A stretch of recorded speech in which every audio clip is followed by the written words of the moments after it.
Welcome to Season 5, The Podwriter. Today we have a wonderful guest from US, Mr. JD. Welcome to the show, sir. Well, I'm glad to be here. Thank you. I'm humbled that you asked for me to be a guest. This is actually the first time someone's interviewed me, so you get to be a first there. Okay, that's interesting because you yourself a storyteller and you are doing amazing work at your end. Well, thank you. I guess I mean I kind of only just started doing interviews myself on our show, and I guess I just didn't think I had enough to say or enough that anybody would be interested in. So I didn't really put myself out there. So it's probably half my fault that nobody's interviewed me, but um, Okay. it may not be. I may not be interesting. I'm not. I don't talk about anything more than health like you, and so it's. Some people love talking about that, and some people are like, that's not too interesting. So you get to be the first Okay. to hear my story. Welcome again, specially to the show with your story. Share a little bit more about yourself to our listeners. Sure. So, like I said, I'm 40 years old, so I've lived enough on this planet. My previous life, in fact, where I met my wife, we were middle school teachers, so teenagers, and that's what I thought I wanted to do for my life was teach. And we finally kind of both looked at each other and said that we didn't see each other standing in front of a classroom anymore.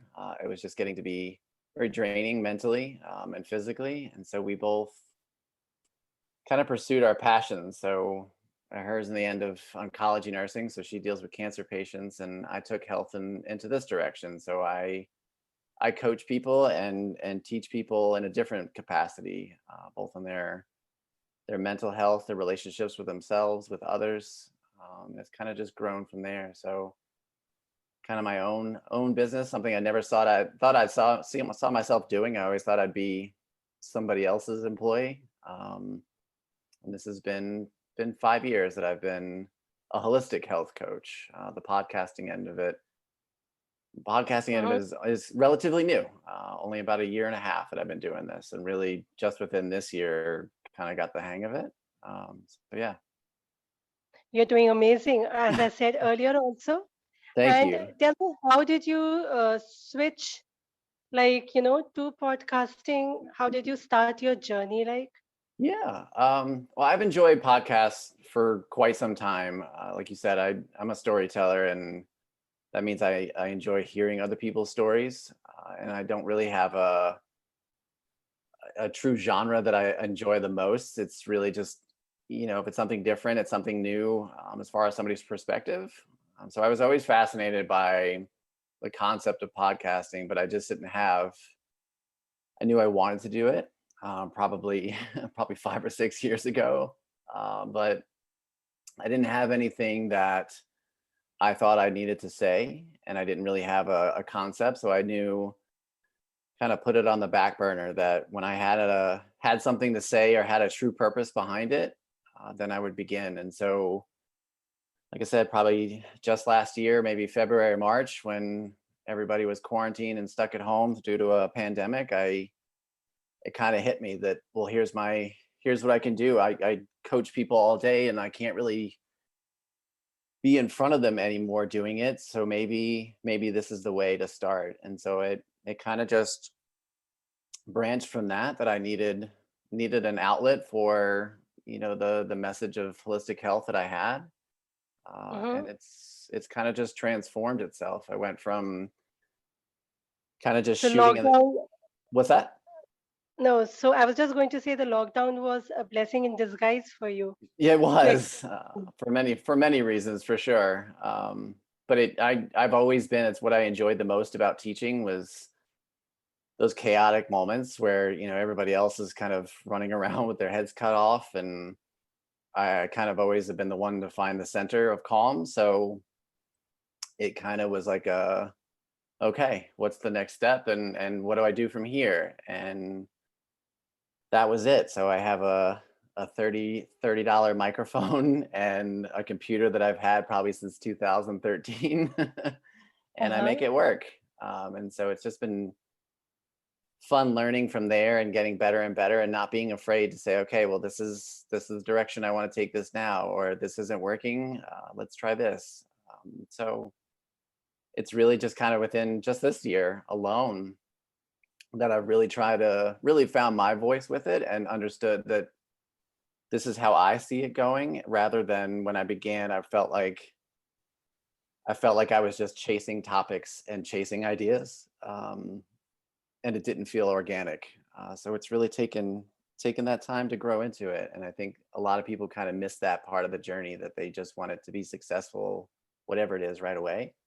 Um, but you have to be okay with failing and figuring out what you got to do to make it better along the way. So yeah, there's where I'm at with there's the podcasting And arm of everything. yeah, that is like, again, I could relate to it because it does take time to find one's niche Yeah, and actually find as to what one wants to connect for a longer time. yeah.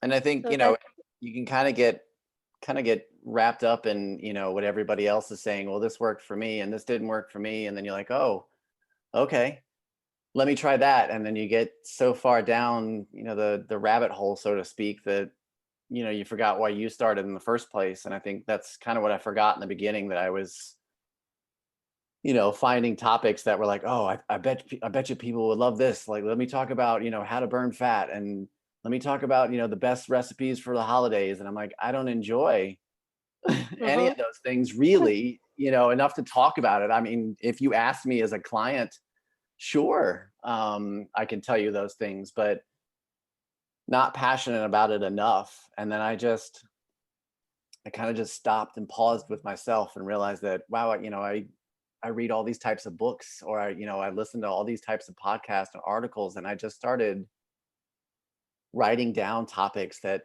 like were fascinating to me, and I forgot about, to some degree. I mean, of course, I want to make sure that, the listeners enjoy it, but I forgot about, to some degree, like what people like really wanted to hear. Like, were people telling me that like they needed to hear this? And I started to just put in people's ears what I felt, personally, passionate about. And sometimes it works, but most times, it's kind of like a hit or miss anyway. But that's kind of the fun part. And then surprisingly, the ones that seem obscure enough with topics, and to me, all mental health topics are obscure because nobody wants to talk about them, and that's why I enjoy talking about them. But the ones that seem small enough in my head that, well, nobody's going to love this, that's the one you get the most feedback on. Is it's like, wow, mhm. that resonated a lot, or, you know what, I think I have that too. And so it just validates the fact that, okay, I'm doing the right thing by just enjoying it, and picking things that I think that people need to hear more of, for better or for worse. Absolutely. Listening to you, it's the picture that comes in my mind is that vintage classic car and you're on a highway. And when you are saying that, okay, when you listen to other people, okay, this works for them or not, and this is what one should be doing and not doing, those are like signboards on the Yeah, highway. And then you just pause initially because you are new to the journey. And as you gain speed, all those, just bypasses and you're on your own. yeah, yeah. So That's a beautiful analogy. I mean, I don't know what kind of vintage car I would be, but classic one, probably not a definitely. very shiny one, but hopefully a pretty, sustainable one along the way. But it's true. I mean, it's something that, I mean, I've had my own business coaching for 5 years, and same thing. I mean, just within the past year, have I really figured it out. And they say it takes. I mean, it was one of the first things. And my mom has been a teacher almost all her life, and that was the first thing that she told me teaching too, was that first year is really, you figuring out, like, is this what you want to do? And then by the time you hit 5 years, you either, this is where you're at, or it's time to rethink it. And it's true. I mean, I did the same thing when starting my business. It was like, well, you need to have these types of emails and this type of image and this type of this, that, and the other thing. And I I forgot why I did it. I mean, if you asked me, I told you like, this is what I want to do. But then that's not what I was saying. That's not the image that I was portraying. I got sucked into, well, when it comes to the health and fitness world, like this is what works. And they don't tell you that this doesn't work for everybody. So it's the same thing with podcasting here. It's, people tell you have to have, this crazy, microphone and headset and camera, and you can get sucked into that and then, put in debt at the same time. And, you forget what you're trying to say. And ultimately that's what's important. And, people will kind of pick up on that in the beginning that, hey, they don't sound very authentic. And to me, that's the one piece you really need when you start this podcasting journey, or any journey really. Okay, in this journey, has there been any tough moments for you wherein you had faced something As which far as needed your own mental strength? Yeah, as far as just podcasting alone, or in general there. Both, if you could just share. Yeah.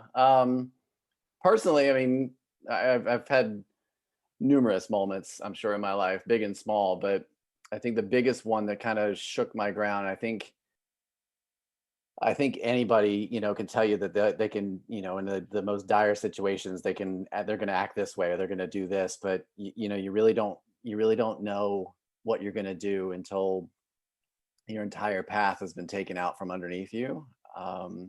And that came to me when we go back to my teaching career there. We've been teaching, wife and I, in separate schools, but both of us for almost 8-10 years, and that's what I thought I was going to do. And while I had made the decision already in my head that I wanted to leave, that's something on my terms. But the school that I had been teaching at, slash was a student at, slash my mom has been a teacher at for, was close to like 30 years, um, went under and fast, like in the middle of a school year. And it just became this chaos of just terrible poisonous people, name calling and trying to find blame as to, like, why this was happening. And really it was just, poor management. And so for the first time probably in my entire life, I was left on the curb with no job, no idea what I was going to do. And um as strong as you can think you're going to be in those moments, that, oh, I'll find a job, I'll be fine. um that mindset lasts for probably about a month, and then reality hits you. So when I hear people like, I haven't had a job in a year, I'm like, how are you mentally doing that? So that was tough. And it's been tough ever since. I mean, I can't say I'm super successful at all of this, but I certainly have the capacity to learn. But we moved here to this city versus our big city that I'd grown up in, Charlotte, North Carolina. um, we have a house, we have a 13-month-old. My parents ended up upending their life and moving closer to us because of a child. And you started to realize all those hardships, all that darkness, kind of led to a whole different sense of reality, and a whole different sense of what's important. So I'm the most relaxed and patient when it comes to my family. Mhm. It tested my patience. It tested my, this is going to be okay. And there are days certainly that I don't know, I don't know if I'm doing this right. Maybe I should quit. Maybe I should just find a 9 to 5. But then, it just takes one, one compliment like you gave me. That'll last me for the rest of the week, that you're doing great things, because you don't get to hear that, and people forget to say that to others, whether that's thanking them for doing the dishes, or something bigger. And I think, I mean, it's like I said, my wife works in oncology, and she works for a large health organization, and that's one of her biggest headaches, is the fact that people don't really appreciate what you're doing, whether that's management or patient. And I think that's what I'm grateful that I get to experience, probably more than most people, is that no one's afraid to tell you that, you know even if it was something small, that, hey, you're doing great work. And it's like, you have no idea what that meant. So there was, I mean, I can't say I'm completely out of that because it shook everything. I mean, I have 2 master's degrees in teaching, and it was, like I said, it was 10 years. So that was it. I was going to teach in some way, and now I don't do any bit of that. It's a whole nother realm of teaching. So I would no, I would intervene over here. You're not entirely correct as when you say that you're not teaching, because because of your own insights and wonderful upbringing and the support of your parent and especially your mom, and of course your wife also, you are really doing a good job, and you're justifying actually the true meaning of being educated, yeah, because I mean, it's once again easy, the hardships and the darkness that you have gone through. After hitting the reality part, you bounced back beautifully. I'm bouncing. I think it, like you said, if you go back to the analogy of the car, Uh-huh. I'm kind of changing between lanes still, but I think though, what, and I think in the entrepreneur realm, that's where it gets lost is, we used to tell students that, the classroom, and it was a Montessori classroom. So I don't know how familiar you or your listeners are with Montessori philosophy, but it's a safe place to fall on your face is what we used to tell kids. And that, just because you need help doesn't mean you're not worth helping. And I don't think I really ever paid attention to that possibly being relevant to me personally. Um, but it is. I mean, you're absolutely right. It may not be teaching as far as a classroom of 40 teenagers running around, but You've it just upgraded yourself. it like adults. Well, you can go across the timeline of individuals. I mean, being a parent now, I can definitely see that. He's 13 months old, but even at 6 months old, he was very resemblant of a teenager. And when he's a teenager, he's going to be like an adult. So it's interesting to see. And it puts you, everybody wants to see the kid walk and talk and do this. But I'm like, wow, did you see what he just copied from me? And you realize right there that teaching is kind of everywhere. So no, I may not be the educator or teacher that when it comes to mind when you see it, but no, you're spot on. Teaching in a different way for everybody who You're wants to hear my teaching, voice. yes, so you're teaching in an unconditional way. Yes, you're absolutely correct. That's interesting. And how did you cope, especially? Were there anything that you did or people you reached out? Like you said, I mean, I'm glad you picked up on that, because I didn't really say that out loud, so that's good. That means it's exuding off of me that I have a support system. And I have always known that I'm extremely fortunate to have a mom and dad and a brother that are so supportive of everything that I did, even though it's still taken all this time to convince my mom of what I do. Even She's a teacher after. yeah, I So mean, she they gets come it. with a, understand, they come with a different PDF file only.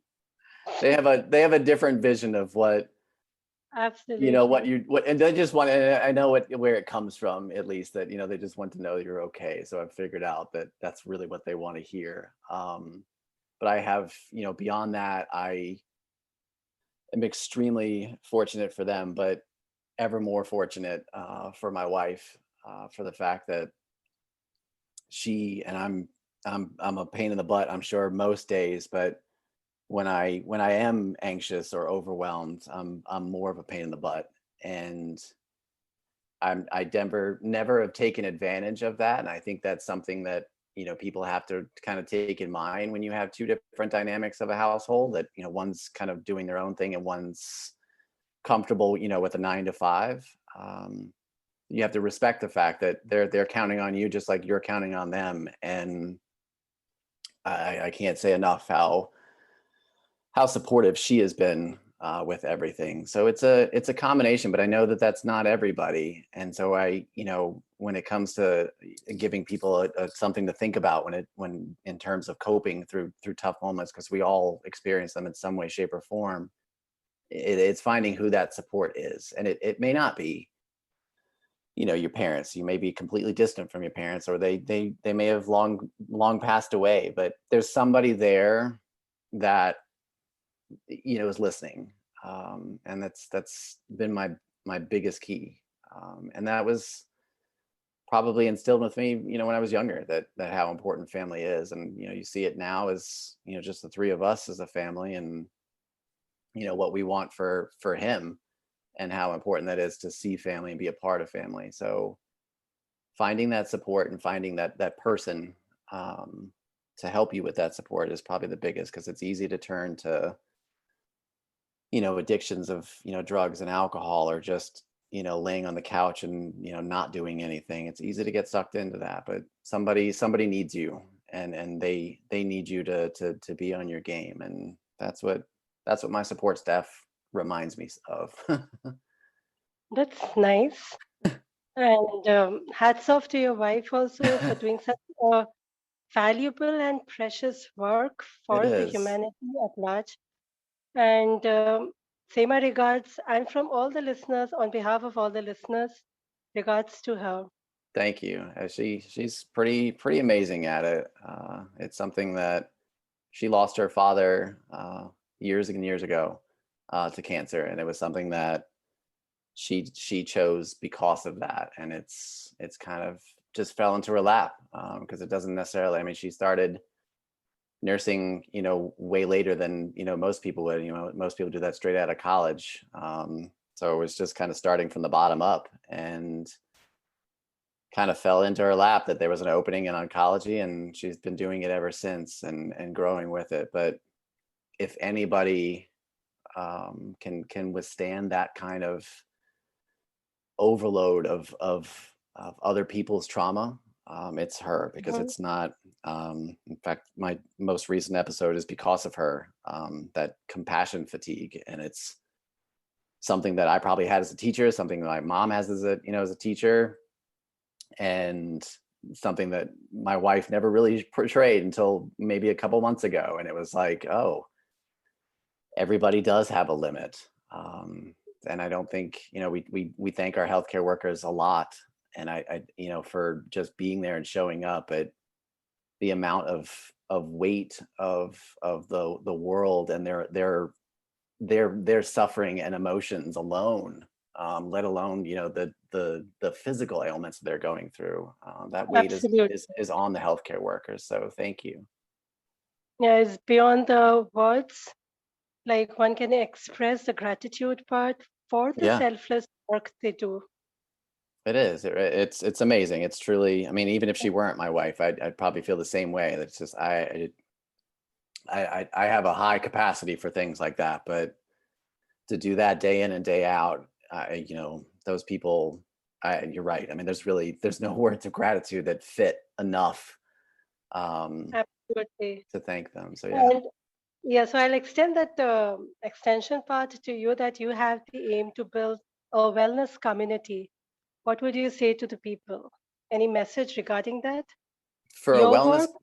for a wellness Yeah. community, or and people, a message to hear is, and I kind of said it too there, that it's what I deal with and it's where it's branched to. Maybe I should say it like that. That I started off with being just a health coach, and I felt like, just like anybody else, that it had to do with the movement and nutrition, and sure, do some yoga in there because that's good for, do some meditation because that's good for the mind, right? And Mhm. more and more I went with it, I was realizing that no, that's exactly where it starts, is the quiet moments, is the mindset of it, and the rest of it just kind of falls into place. We used to tell students that, and I had to be careful with parents telling you that, but it was true, that when they came to middle school, for instance, I mean, that's a whole other ball game of teaching. But we used to tell them that the organization, the time management, all those life skills, that's what comes at the top of our list. And the rest of it, the academics, just fall into place. And used to have parents look at us like, so are you going to teach Uh, them math? And it's like, well, yes, that's there. But if you can't find the assignment, if you don't know how to get to class, it doesn't matter what I'm standing in front of the classroom teaching. And the more and more I thought about that in my own life and what, and it's probably the most obscure, way to coach clients. And, could I be making thousands more if I were talking nutrition and exercise? Sure. But I don't know if I feel like I was helping people and supporting people. And so I began to realize that it doesn't just start with the mindset. It starts with your relationship with yourself and being okay with the uncomfortable and being okay with the comfortable. Because it's like I said, I mean, I've learned more from my hypothetical car crash from teaching than anything else. And what I learned is that, you never know what somebody's going through, and what they're going through might be the worst possible scenario in their life. And you learn so much more from having your journey derailed than you would if you coasted along, right? You can't get to that part of the stretch of the highway where you can just hit cruise control unless you've gone through the congestion and the traffic, right? So that's what I hope people walk away from, whether I'm talking about, compassion fatigue, or, you know, um, avoidant personality disorders, or just simply, telling people to slow down, whatever it is. The my goal is to help people realize that, having some kind of trauma isn't a death sentence. It's your story, and you should tell your story, and embrace your story, because somebody else might be going through something similar and needs to know that you're in the lane next to them and you're gonna go with them through it. So it's like hopefully you that are comes out. true. So it's like you are sending the message to the people that you have to focus on the basics first Yeah, and have the mindset, yes, of course, and as to how you had switched that mindset to a structured mindset format. absolutely.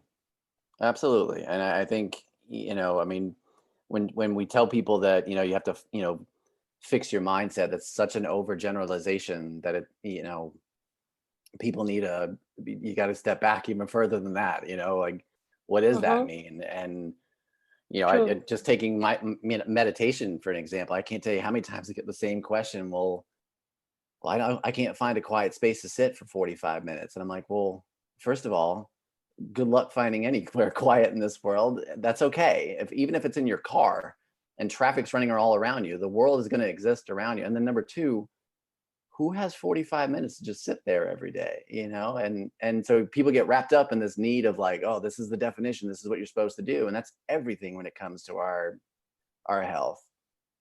Let you forget that Absolutely. you're your own person, and what's going to work for you. Do you only have 2 minutes while you're brushing your teeth to just close your eyes and just think about the day? Do that. Or they get wrapped up in the fact that, well, I can't stop thinking. Well, I don't know anybody who cannot think, really. Whether, and that's okay. Whether you're thinking of good things or bad things, it all happened at some point in your day, and now you're aware of it. So I think helping people understand that finding your mindset just means essentially finding who you are, and finding what's valuable to you, and starting there. So continuing from the mindset part, so having a change or a shift from a regular mindset to a structured mindset, what would you like to say for our podcasters? Any message, tips, or some quick? Yeah, I mean, I probably have a lot to say now versus before with it. Like I said in the beginning there, that I was very easily wrapped up, and it's not hard to do that. You see this person or this, that person, and they look like they're the expert in it, and they very well maybe, but you kind of get caught in with just what they're saying in that moment, and there might have been a bigger conversation that you missed, and so it's like, you feel like you got to change everything, and oh shoot, like I should have bought this, or I should have done that. And what do you mean I shouldn't have a video post? And like somebody told me that worked last week. And I think the biggest thing that I've learned that is the most helpful is to never lose sight of what your mission and what your message is for your show. Because no matter what genre, and obviously certain genres are more attractive than others. But I see a lot of shows that they start off great as far as like what they're saying they're about, and whether that's, they're talking about 80s movies or, a true crime. But then, just in their description alone, you don't have to listen to it. It's like, or, whatever else we want to talk about, and, stick around, like this might be fun. You never know what we're going to say. And that's fun if you were sitting at a dinner table having drinks with somebody, that the conversation goes all Mhm. over the place. But I think it speaks a lot to the fact that, and not everybody, I mean, if that's your show and you said right from the get-go that you're going to talk about any and everything, and the name of my show is Any and Everything, then I got it. Then, that's what's happening. Or, True. if you're trying to, in my space here that I'm talking about, mental health, it would be, for example, if I just all of a sudden felt like telling you the fact that, my hockey team lost yesterday, it's somebody may have wanted to hear that and felt me on that, but I threw you off in general. And over time, I think people, that's when you check out of podcasts. And I certainly do that on a daily basis, which shows that I've listened to for years. All of a sudden, they didn't do anything wrong, but you can feel their focus has shifted, and it takes time to find what that focus is, and that's okay. I think that's part of the process. Like I said, I mean, I've changed my name, I've changed the cover art over the time, and I feel good about where I'm at now. But you have to be okay with that. But I think, aside from just the technical pieces, because like I said, I mean, and I certainly probably don't sound great, but I didn't spend a lot of money on a microphone, for starters, because I didn't know if this was going to work. This was something that I wanted to keep doing. And so you shouldn't spend a whole money on this, that, and the other thing to produce your show until you know for sure, like, this is where you're at. So I think the biggest advice that I can give to podcasters or anybody thinking about becoming one is just to, before you even think about the name of your show, or even what the cover art's going to look like, really, really understand the message that you are going to give to people every single episode, and commit to that. And beyond that, what's your stamina for that message? It may sound like a cool topic, but is it going to, after 10 episodes, you're going to start floundering and trying to figure out what the heck you're going to say next? Then maybe this isn't a good topic. Or maybe it's that type of show that you just did those 10 episodes, and so it kind of stems from that I see people, I mean, just burn out all the time in various areas of life and work, that and feel like they have to share it. Well, we're going to start, I can't post every day on Instagram anymore. I feel like I need to take a break. Well, nobody told you that you need to every day. So it's okay to do that, or, they start out, launching an episode. We're going to launch an episode every Friday at midnight. And then they realize that they have a life and they can't all of a sudden do that. And so I think really sitting down with yourself and going, okay, what can I commit to and be consistent with? And everything goes from that point. And you figure out right away that how to fit everything in. Um, I mean, I fit everything work wise, podcast wise, life wise into 2 days. It's Monday and Tuesday is the only day I get without my son, and then the rest of the week I'm stay at home dad. So, I have to think right away, where is this going to fit, and how is this going to fit, and what can I commit to, and it branches from there. And certainly, in a couple of weeks, in a couple of months, that's going to change as he gets older. But you have to take a look at all of your schedule, not just what your life is about for you. There's other people that's involved. So that's probably the best advice that I've picked up on. Certainly there's got to be better advice. And I haven't been doing this long, but now I'm sure that the podcasters or those who want to start on this journey or path, they will benefit from what you have just shared.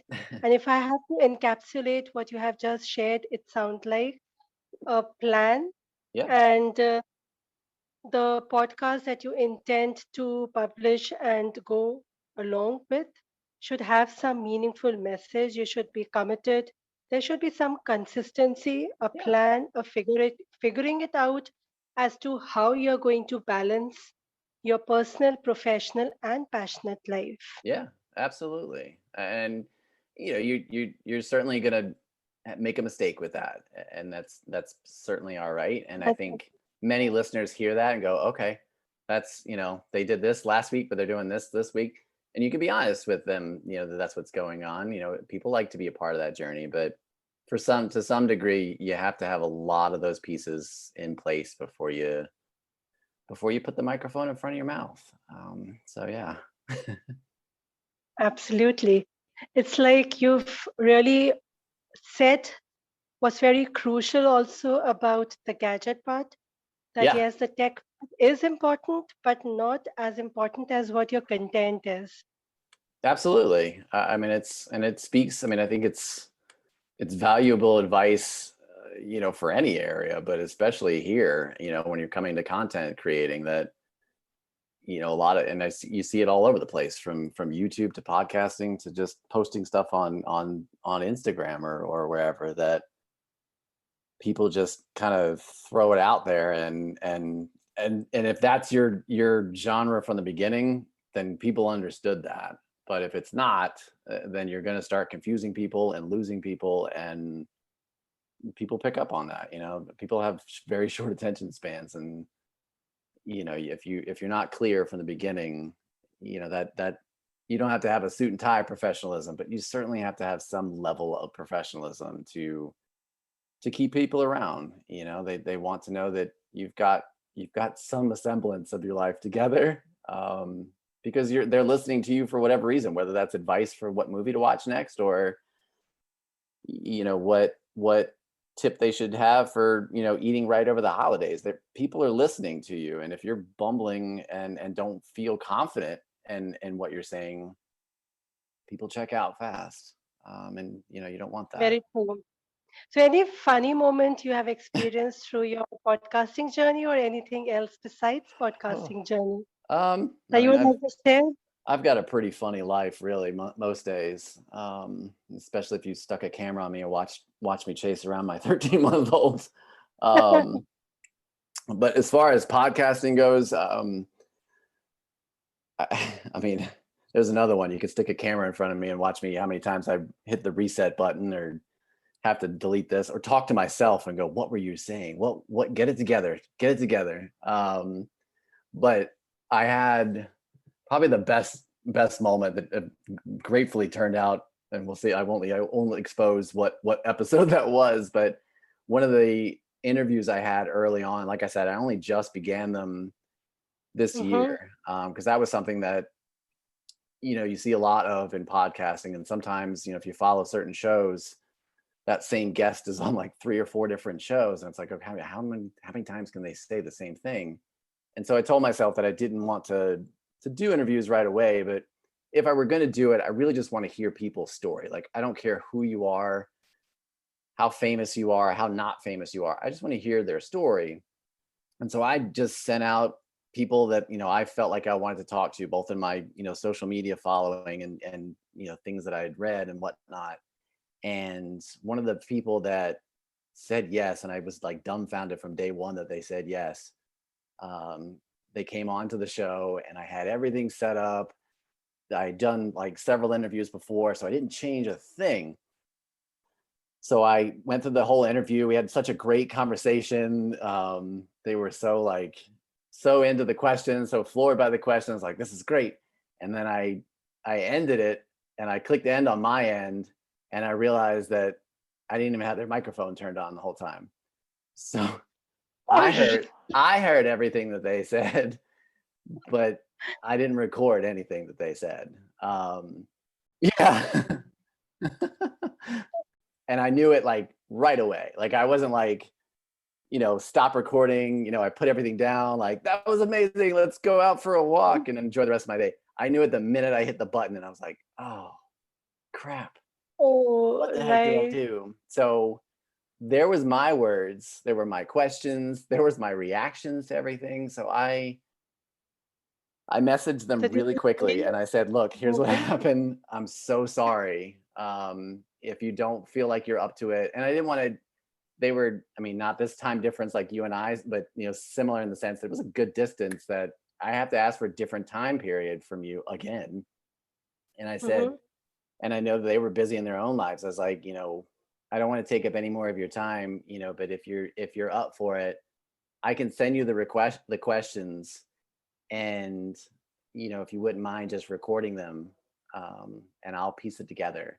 And it turns out that it was probably, and I will not disclose which interview it was to see if people even pick up on it now that they heard it, but it was probably the most beautiful editing job I've ever done. um because I mean, and they, I mean, beyond what they do otherwise, they also have a background in acting. So they were, mhm. even in just their answers, they kind of remembered how they Yeah, reacted, and they were like, right. "Oh, that's a good question, JD. I like that you asked that." So they were very good about kind of acting that they were there. So thankfully it worked out. But that's probably the most embarrassing, and it's funny now, but I remember the rest of the day, like my wife looked at me, she's like, well, what can you do about it? She's not tech savvy like at all. And she admittedly, but she was like, what can you do? I'm like, I hope that she's going to say yes to this. So yeah, but you learn that That way. is like true because this special episode then, and it's Mhm. like, handle it with care. Yeah. I mean, it's going to happen, and I mean, I will never not be nervous now from when I do these interviews, no matter who they are, that it doesn't even matter what questions I have for them. Like, I don't even care about the questions, because I want it to be a natural conversation. But Hmm. you can control as much as you want with the technology. But I mean, just like when we started, I mean, I didn't do anything different. I was sitting on the computer right before you, and I could hear everything from my computer. And then all of a sudden, it was like, no, your microphone's not going to work right now. So figure that out. And I mean, every day. Um, so it's a good lesson in how not to trust technology too much in what we do, that there is a human aspect that you can't forget. So there's what I got to take away from that.